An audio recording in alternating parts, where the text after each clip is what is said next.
Hi, I'm Charles with AniCap. This is my recap for the anime 4 Nights of the Apocalypse. If you like my recaps, please consider liking the video. The story begins as a boy named Percival gets his giant hulk of a grandfather to help him knock down a rare bird. Percival almost eats himself off of a mountain, but this kid is our protagonist, so he survives. This kid's grandfather can barely fit on his seat, and they still manage to enjoy the bird for lunch. However, we see that the bird has a strange mark on it. The two then have a little sparring match, and Percival shows off some sweet moves. He is determined to beat the giant mountain of muscles, but he doesn't stand a chance. Percival is frustrated, but his grandfather says that he almost got him, and his attitude completely changes. Old Grandpa washes dishes in the lake and thinks about how much Percival has grown. He rushes home to remind Percival about his birthday tomorrow, but Percival is busy watering the plants. Percival will be turning 16, and he's just excited that he will be able to drink beer, but old Grandpa says it's still too soon. Grandpa takes Percival to the top of a mountain to show him the world, and he is sure that Percival is ready to journey around the world. He is shocked though when Percival shows no interest in journeying, and he says it's because he has fun every day just being home. Grandpa tries to encourage him by pointing towards an island of sky people. The giant grandpa hopes that it will inspire Percival, but it doesn't. He explains that the world below where they live is filled with thrilling adventure and mystery. There are twisting towers where eccentric magicians dwell, large caves with openings that lead to the netherworld, and labyrinth forests that no one can ever escape if lost. Grandpa hopes that Percival is even just a little excited, but is shocked when Percival just cares about catching some skyfish with his grandpa. That night, old Grandpa explains that Percival's father couldn't wait to leave the house at 16 years old, but Percival is quick to point out that his father is not alive anymore. He wonders if Percival is lonely being there, but he is not because he lives with his favorite person, his grandpa. Percival then repeats a saying that his grandpa always says when he is drunk, that says defeat the evil and help the weak. Percival promises to protect his grandfather, but old Grandpa says that he isn't so senile that he needs to be protected. While Grandpa sleeps, Percival heads outside where he thinks about all the adventures his grandpa talked about. We see that Percival is actually so excited by adventure that he can barely stay still. However, he tempers himself by saying that he is fine there because he has his grandpa. He wakes up after falling asleep outside and is shocked to see someone mysterious approaching. The man came because his bird signal ended there. He tells Percival that he's looking for a man named Varkis, and that just so happens to be his grandfather. This man is an old friend from when they were holy knights, so Percival points him in the direction of their house. This man lets Percival check out his ship, but thinks about how cruel Varkis was for raising a child while hiding the truth. Percival is disappointed that he can't get the boat to move, but begins to think that the guy was pretty creepy. He has a bad feeling, so he begins to head home. The man gets Grandpa's attention, but Varkis must instantly defend himself from the guy's insane attack that sends him flying through the house. The man points out that it's been 16 years since Varkis betrayed their master and fled. Varkis quickly engages this man in combat and accuses him of being the betrayer. This guy is insanely powerful though, and lands a devastating attack. Percival arrives at the worst possible moment and demands to know what the man just did to his grandpa. This guy is seriously evil, as he tells Percival to just stand by and wait his turn. Percival doesn't listen to a single word and instantly tries to attack him. It's no use, as the guy can unleash an immense attack with just the slightest movement of his finger, and he tells Percival that he has no discipline. Grandpa uses this moment to grab onto the man, and he tells Percival to run away. Percival refuses to leave him there, but the man tells him not to worry, since neither of them will be escaping. With the slightest movement, this man puts several devastating holes in Varkis, and uses his cross attack on Percival next. Percival tries his best to fight back, but it's hopeless. This guy's name is Ironside, and Varkis wonders why he came after him only now. Ironside explains that a few days ago, an ominous prophecy was made. The arrival of an existence that will lead their lord, King Arthur, to his doom. They are named the 4 Nights of the Apocalypse. Their identities are unknown, but they cannot say for sure that Varkis is not one of those 4 knights.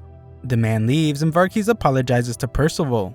Percival is in tears and apologizes back for not being able to protect him. Varkis wants Percival to find someone that is actually worth protecting. He wants him to trust his heart and find someone important whom he can walk through life with. Percival thinks he is being punished for lying, since the truth is that he really did want to go on an adventure. Grandpa says that he lied too, since he was actually glad when Percival said he wasn't lonely because they had each other. Varkis collapses, but he is amazed to see that Percival seems to be fine after taking so much damage.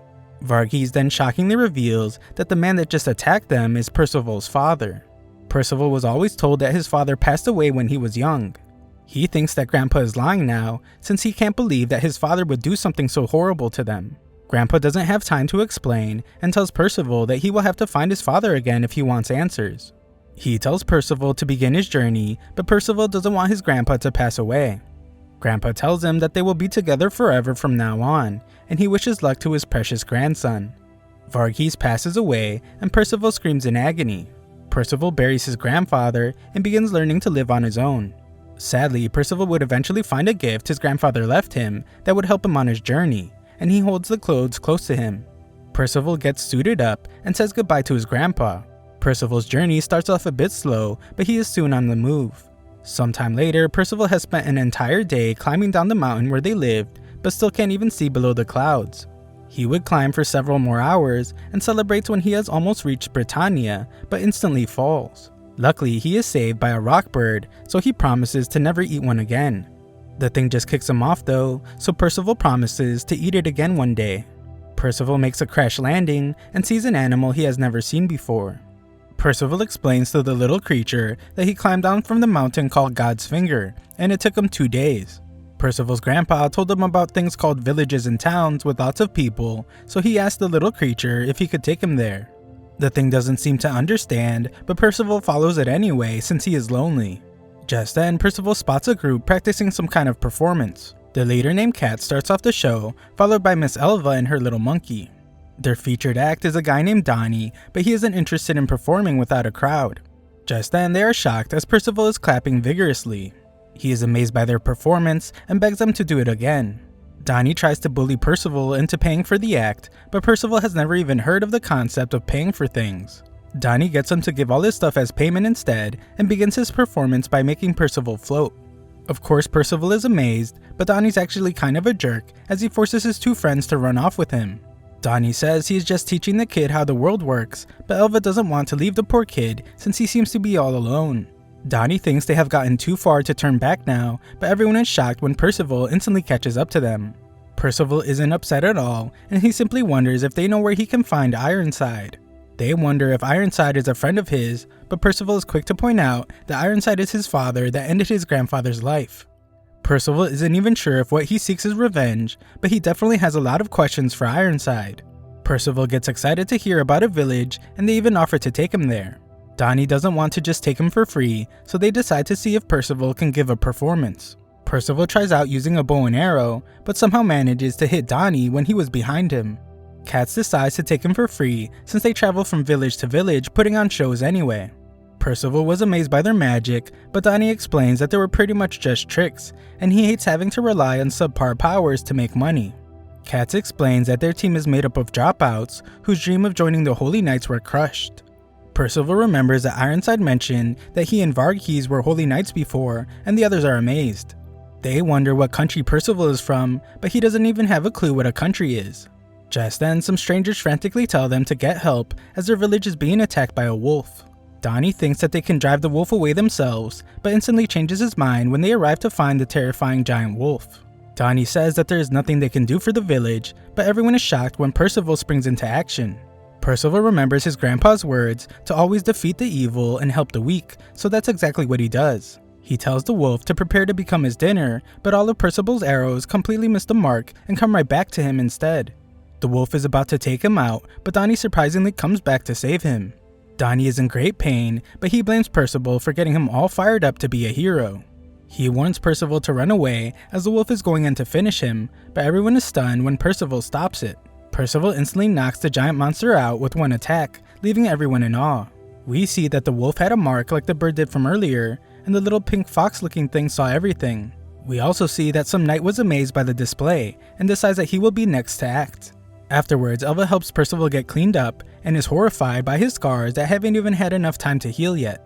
She explains that Holy Knights have magical powers that they use to protect the kingdom and its people, and she thinks Percival might have what it takes to become one of them after seeing how he rushed in to save the village. Everyone celebrates their savior at a little party, but none of them have even heard of Ironside.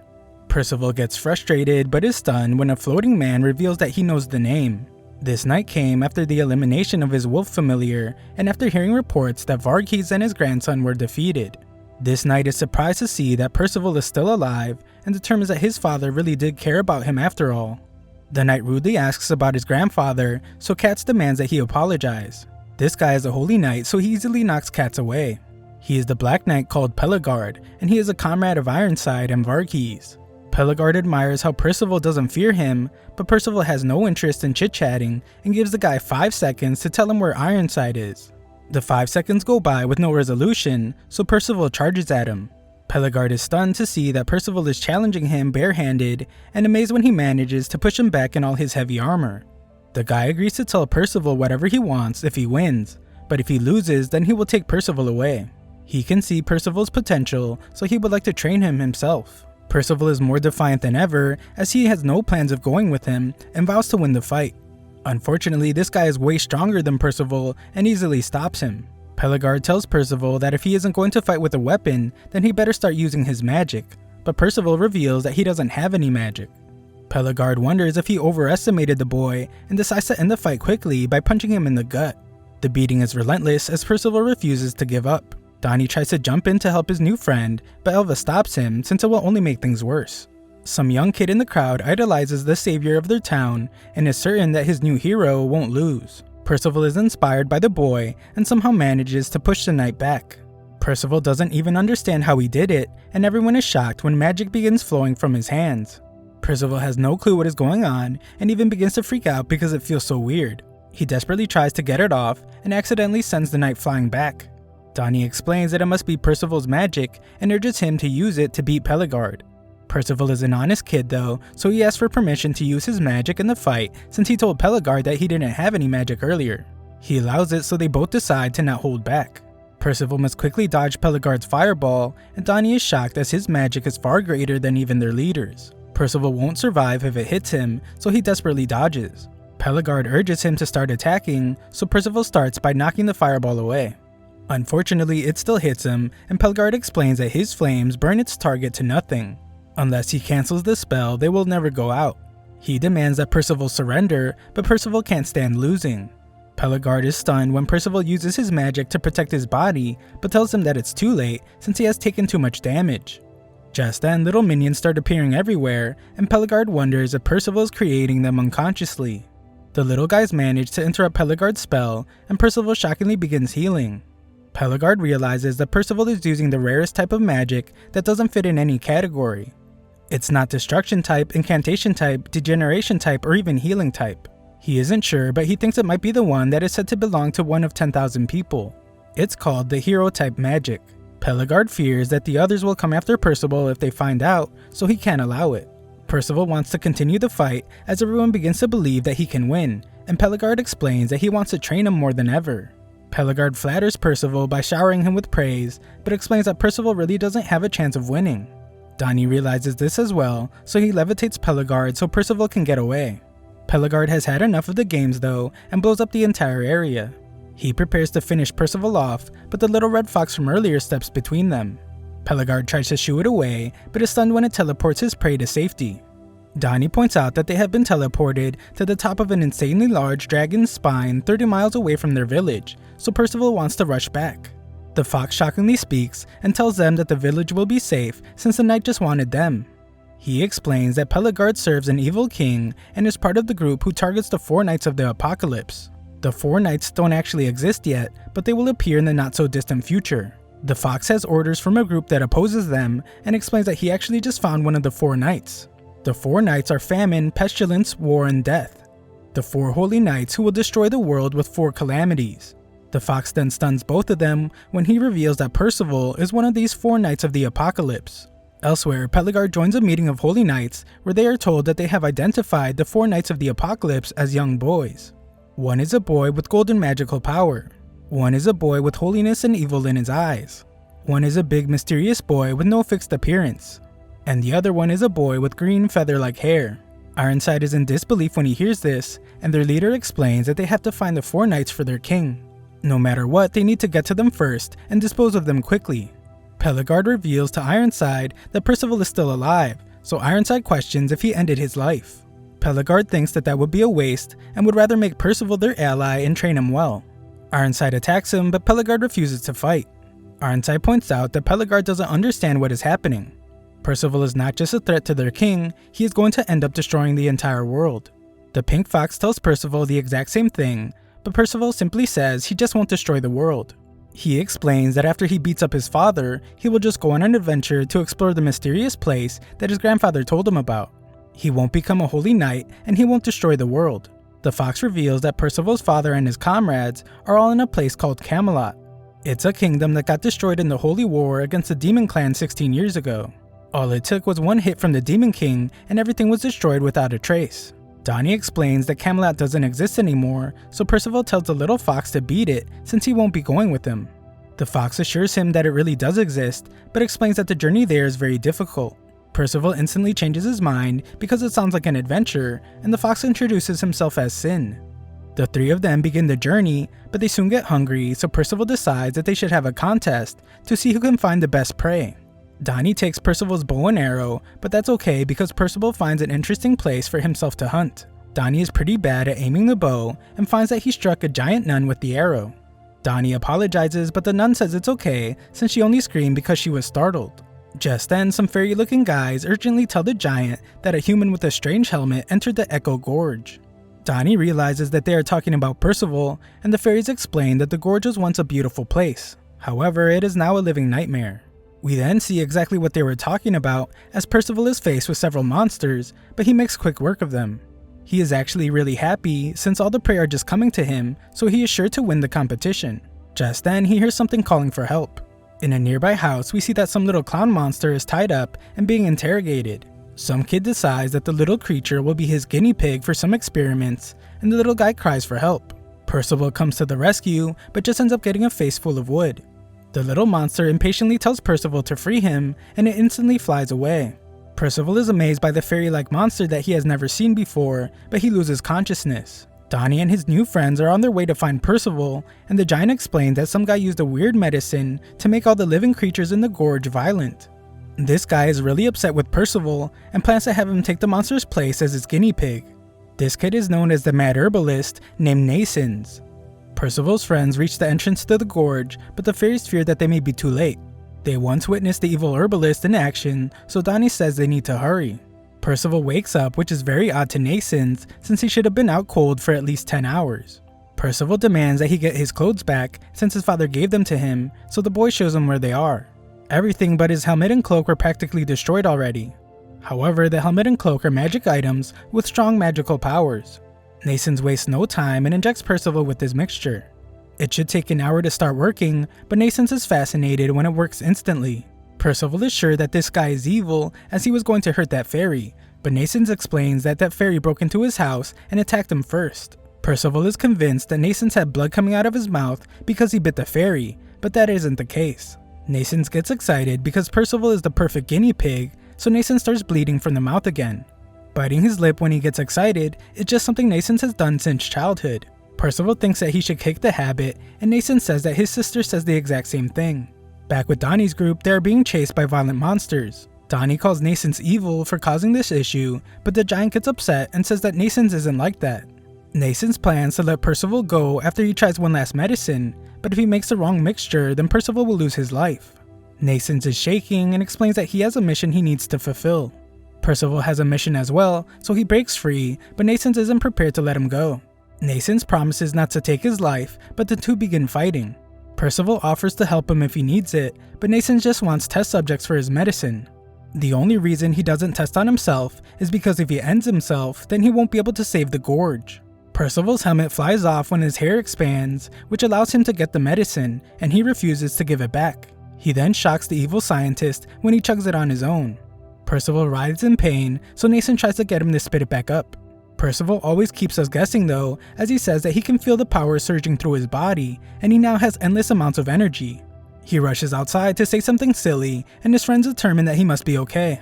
Nasons can't believe what he just did, and Percival says that it was an easy decision to drink the medicine, since Nasons was just trying to save the gorge. It's clear that the medicine works, so Nasons shockingly chugs it down next. Donnie arrives just then, and wonders what Percival did to the kid. The fairies don't believe that Nasons is trying to save the gorge, but he whispers the name Ordo. Ordo is an old apothecary that once lived there.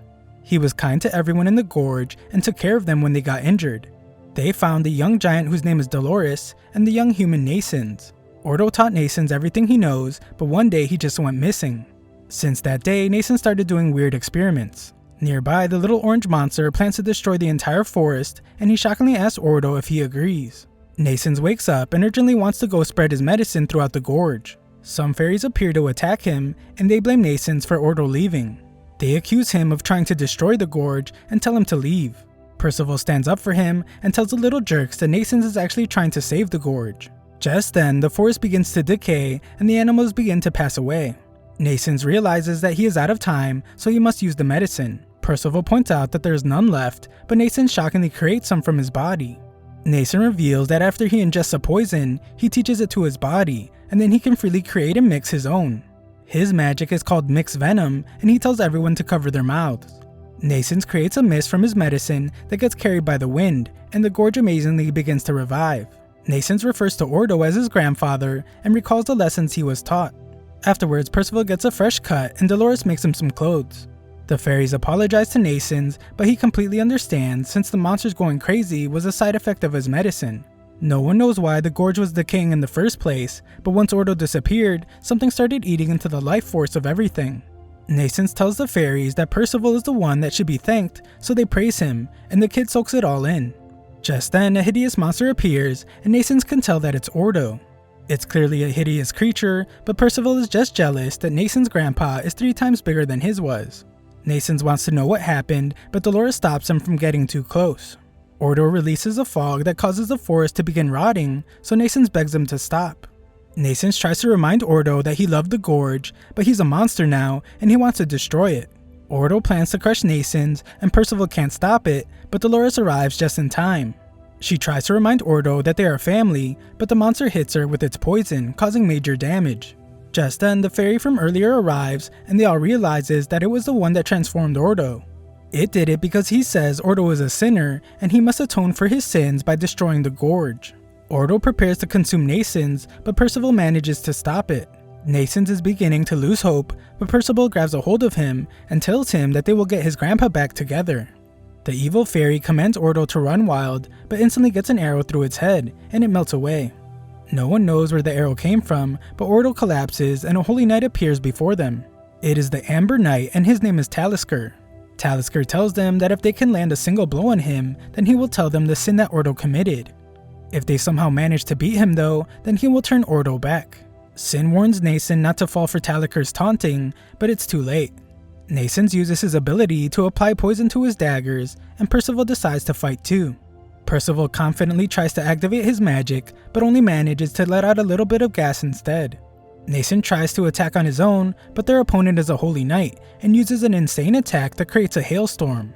Percival managed to rescue him, but Talisker has Ordo join the fight. He tries to have Ordo finish Nasons off, but Percival once again intervenes. Percival urges Ordo to remember his family, and explains that Nasons worked so hard to protect the gorge for him. Talisker commands Ordo to end their lives, but Ordo has stopped listening as he seems to be coming back to his senses. Talisker decides to just send them all to the afterlife with his next attack. Sin is strangely okay with things ending this way, but Percival is a hero. He takes to the sky and sacrifices his body to destroy all the hail. Percival is severely injured, and Talisker wonders if the kid lost his mind. Percival tells Nasons that they will get his grandpa back no matter what, so Nasons' hope is restored. Talisker has had enough of the games. He prepares his next attack, but stops when an immense power surges from Percival's body. Talisker has never seen such unstructured magic, and Percival is shockingly healed from all the damage. Donnie realizes that it's much more magic than last time, and no one can understand what is happening. Talisker uses another powerful attack, but Percival's magic just consumes it and spits it back at Talisker. Talisker is becoming really annoyed, but Percival tells him that he's going to defeat him so Ordo can go back to normal.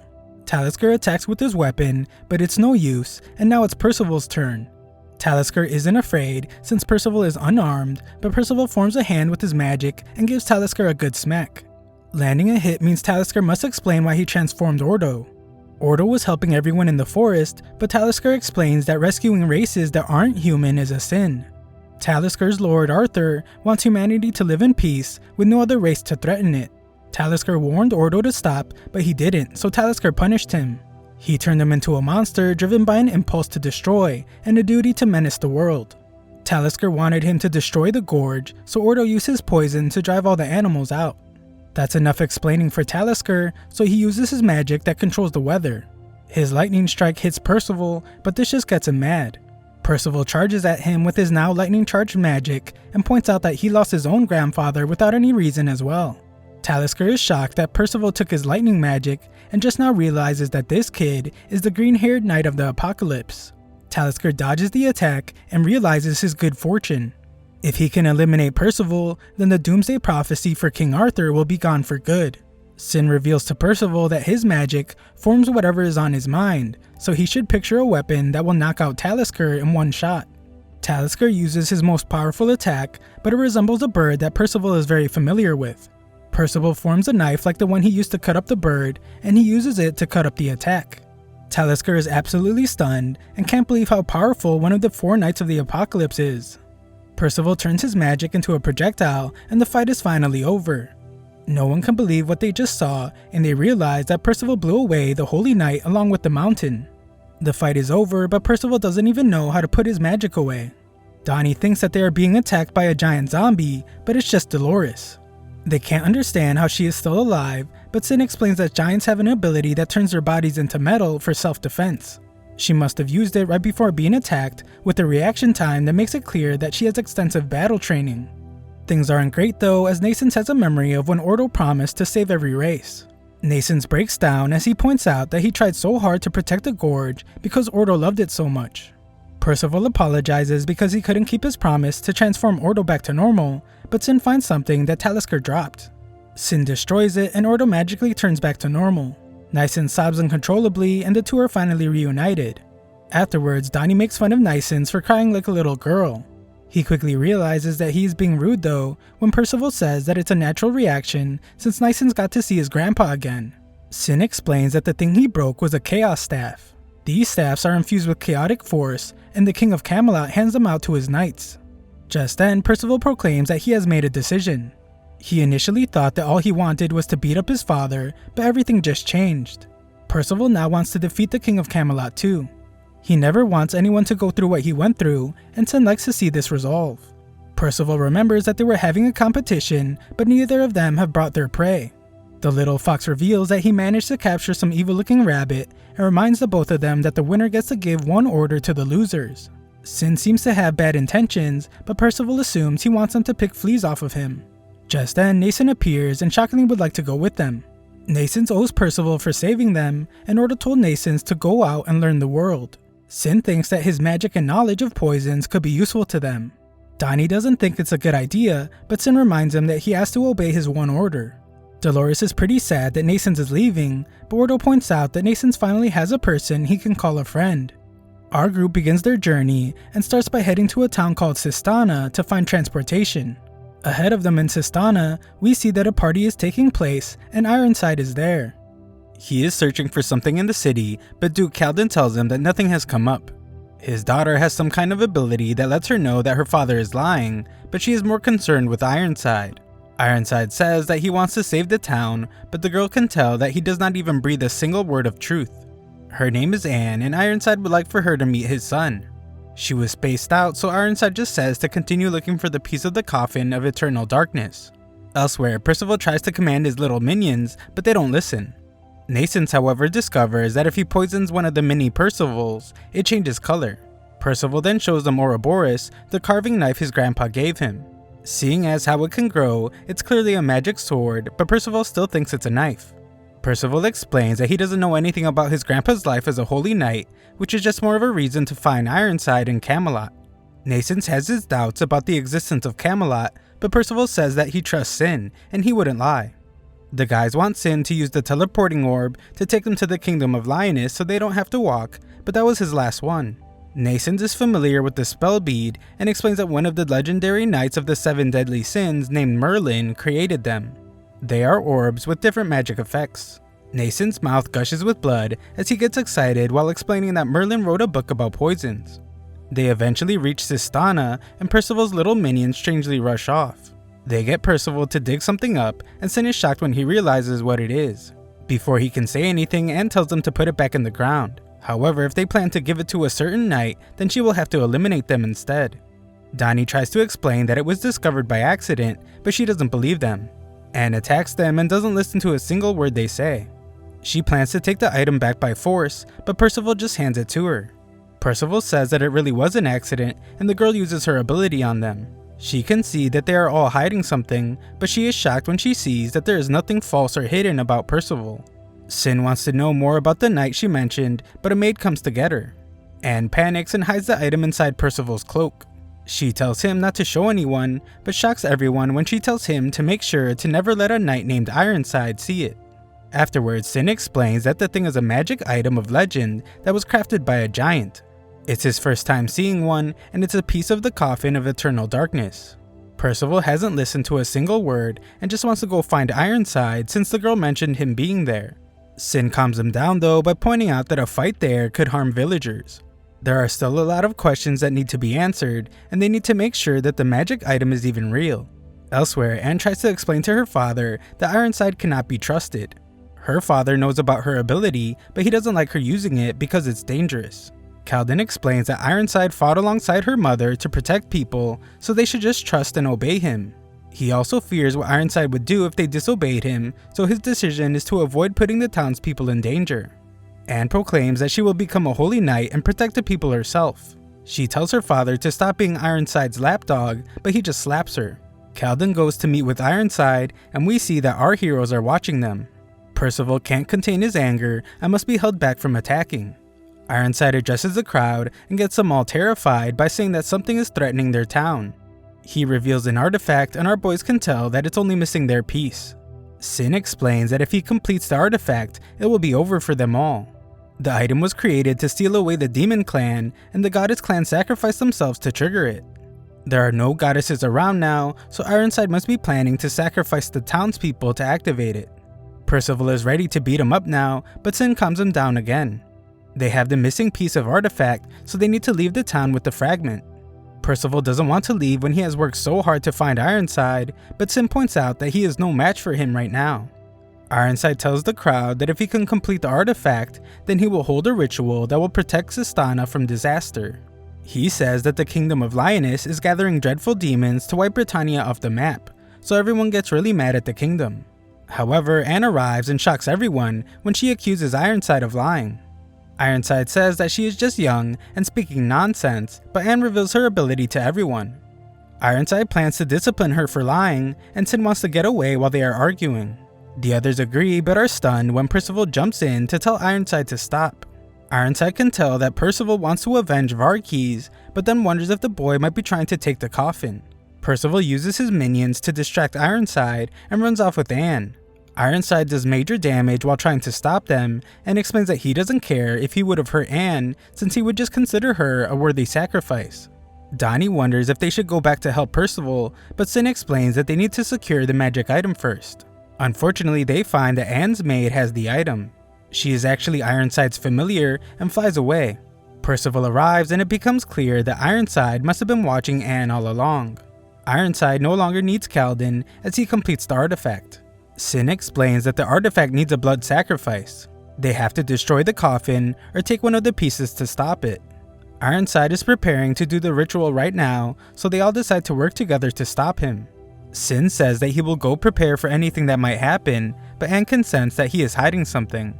Sin tells Percival to not even dare to try seriously fighting Ironside. No matter how strong Percival thinks he is, Ironside is 10 times stronger than that. Their mission starts and Anne thanks Percival for helping her earlier. Percival explains that Ironside ended his grandfather's life, and Anne says that Ironside wanted to marry her off to his son. Anne assumes that his son is just as bad as he is, and the guys laugh knowing that Percival is his son. Back at the house, Ironside begins chanting, and the coffin begins to glow. The ritual begins to intensify, and a black substance erupts from the ground. The black substance makes its way into town, where we see that one of them transforms the first thing it touches into a monster. More black substances fall, so a statue and an entire house become hideous monsters. Ironside tells his familiar named Darak that he will command the chaotic dead, and his goal is to make all of the townspeople sacrifices. Our group is horrified to see that there are so many monsters collecting sacrifices, but Percival is certain that Sin will figure something out. They just need to worry about stopping Ironside, but Anne reveals that Sin is lying to him about something. She can tell because of her ability, but Percival still trusts Sin. The others trust the little fox as well, but Anne thinks they are just being gullible. Anne finds her unconscious father, and Ironside wonders what Percival wants. He says that normally he would just destroy Percival, but tonight he is busy. Percival demands that Ironside stop the ritual, but Ironside terrifies them when he shows them just a bit of his power. They know that they must try to attack, but their bodies won't move. What's most terrifying is they can tell that Ironside wouldn't hesitate for a moment to end their lives. Percival isn't scared though and jumps forward to use his Hand of God magic slap. Ironside stops the attack while barely even moving, and Donnie is stunned since that was the attack that destroyed Talisker. Ironside thinks it would be foolish for Percival to try to fight him, and Nathan reminds Percival what they are there to do. Percival sends his little Percivals after the coffin, but it's no use. Ironside wants to know what they are trying to do, but Percival refuses to tell his deadbeat father. Ironside gets upset, and everyone must dodge as he uses an immense attack. Ironside once again tells Percival that he lacks discipline and demands that he respect him as his father. Anne is shocked when the guys catch her up on Percival's family troubles, and Donnie thinks they need to run away. He says they don't really have anything to do with the town, and Anne surprisingly agrees. This is the town's problem, so she thinks that she should be facing Ironside by herself. Nathan knows far too well what it's like to want to defend a homeland, and he decides to stay. Donnie doesn't even hesitate though and runs away as he doesn't want to die. Percival does the opposite by running straight into danger, and he warns Ironside that he will destroy the coffin if he doesn't stop. Ironside shows off his insane finger power again, but Percival dodges. He tells the others that he will pin Ironside down so they can destroy the coffin. The terrifying knight easily stops Percival, but he is quite impressed. Ironside prepares to end his son's life, but Anne stops him. Ironside laughs at the girl for thinking she could do anything to him, but she tries her best and states that she will become a holy knight like her mother. Ironside seems to simply be toying with her, and he destroys her clothes. This chick is seriously determined though, so she tears off her ruined dress, and Percival admires her heroic behavior. Ironside acknowledges her guts, but he is a serious misogynist and says that her bravery is too good for a girl. He is impressed that she was able to at least scratch him, but he's ready to finish her off. Unfortunately for him, he begins to faint, and Nathan reveals that he put a paralysis effect on Anne's sword. Ironside is getting really annoyed by all the undisciplined brats, and he determines that they are all desperate to get a taste of despair. Ironside prepares a strange attack, and everyone panics, including Anne's father. Ironside activates the powerful spell, and its destruction can be seen from really far away. Donnie runs through the town, but there are tons of monsters everywhere. He needs to get out of there quickly, but he hears some little kid calling out for help. Donnie wishes someone would help her already, and he thinks about what his uncle would want him to do. Back on the mountain, Anne can't understand why her father sacrificed himself for her, and he simply explains that it's because she is his daughter. Luckily, she realizes that Percival used his minis to protect him, and the same goes for Nason's. They desperately search for Percival and find that he is in Ironside's hand. Ironside commends Percival for protecting his friends, but he knows that if Percival is allowed to grow up, he will become a fearsome threat. Percival couldn't care less about what this jerk is saying, and just wants to know why Ironside ended his grandfather's life. Ironside explains that he had to, even if there was only just a slight chance that Varghese was part of the Four Knights of the Apocalypse. That's not all though, as Ironside gets really angry, and reveals that Varghese took something dear to him and fled. Anne's attempt at saving Percival fails, but she reminds Percival about the coffin. Ironside stops him from attacking it though. Percival demands that he stop the ritual, but Ironside sends his blade through Percival's hand instead. Ironside has to be one of the worst fathers ever, as he moves his sword around inside Percival's hand. Anne tries to guilt Ironside into stopping by reminding him that Percival is his son, but that doesn't work and he strikes fear into her very soul. Ironside is having a good old time being a terrible father, and Anne begs him to stop before Percival dies. Ironside explains that once the ritual is done, it will make Linus crumble. And when he takes care of Percival, the Four Knights of the Apocalypse will never form a complete group. Percival's minis try to protect and heal him, but Ironside crushes them. He thinks that it's dumb magic, but it's perfectly suitable for a failure like Percival. Nascens begs for Ironside to stop, but it's too late as Ironside plunges his sword into Percival. The mini Percivals disappear and Nascens breaks down as he failed to do anything to help. The cold-blooded, soulless Ironside is glad that the 4 Nights of the Apocalypse prophecy will no longer come true now that Percival is gone. Ironside just goes right back to finishing the ritual and commands the monsters to massacre the entire town to create sacrifices. Nascens drags Percival closer and Ironside tells them to just go home. Nascens desperately tries to give Percival one of his poisons, but it's no use. Anne takes it from him though and forces it down Percival's throat. Unfortunately, shoving it down his throat doesn't work, and Anne points out how horrible it is that Percival's life ended at the hands of his own father. Ironside isn't even paying attention to them anymore and continues demanding for sacrifices from the monsters. Back in town, the girl that was begging for help earlier is no longer scared. It turns out that Donnie lifted the monster in the sky and told the girl that he would fix everything before it falls back down. The girl's mom assumes that Donnie is a holy knight and is certain that he will save the town. We then see that Donnie is rushing back to the mountain and he has determined that there are way too many monsters, so he won't be able to escape. He goes back and forth in his mind as he is terrified that Ironside will kill him, but he doesn't want to let down his new friends. Donnie realizes that he doesn't need to fight Ironside and he only needs to get the coffin. He gains even more confidence though since Percival is there and everything always turns out okay when he's around. Just then, a baby Percival appears, and Ironside is shocked that Percival somehow regained a tiny bit of magic. This should be impossible since he is sure that he ended Percival's life. It's no big deal for this guy though, as he can easily do it again with a simple attack. The explosion is massive, but Nascens protects Percival's body. Ironside realizes that the paralyzing potion has drastically affected his magic's precision, so he tells Nascens to get out of his way. Nascens refuses and continues to protect Percival from Ironside's attacks. Nascens explains that he still hasn't repaid his debt to Percival, so things can't end this way, and another mini surprisingly appears. Anne attacks Ironside and says that Percival can't die yet, since she has never met someone with no lies or trickery like him. His friend's hopefulness seems to be doing something as more mini Percivals begin to appear. Nascens continues by admiring how Percival rescued everyone in the forest, and he calls him his hero. This really seems to do the trick as more minis appear and Percival begins to glow. Ironside cuts off some of Anne's hair but warns her that her head will be next. Just then, Ironside is stunned as he sees that Percival's magic is multiplying on its own. That's not the only surprise though, as Donnie arrives and recites Percival's saying, "Crush the evil and rescue the weak." Nascens wonders why he came back, and Donnie says it's simply because they have Percival there. He wonders where his little buddy is, but everyone is shocked when the mini Percivals multiply everywhere. Everyone gets covered in them, but no one knows what's happening. Ironside decides to just attack everything, and Anne's father is shocked when everyone is gone. Ironside really begins to see just how dangerous Percival can be, and determines that he must finish him for good. We then see what he is upset about, as Percival has brought everyone to the sky. Percival tells all his friends that he heard them calling to him through the darkness. This is his magic, but he credits them for giving him the strength to use it.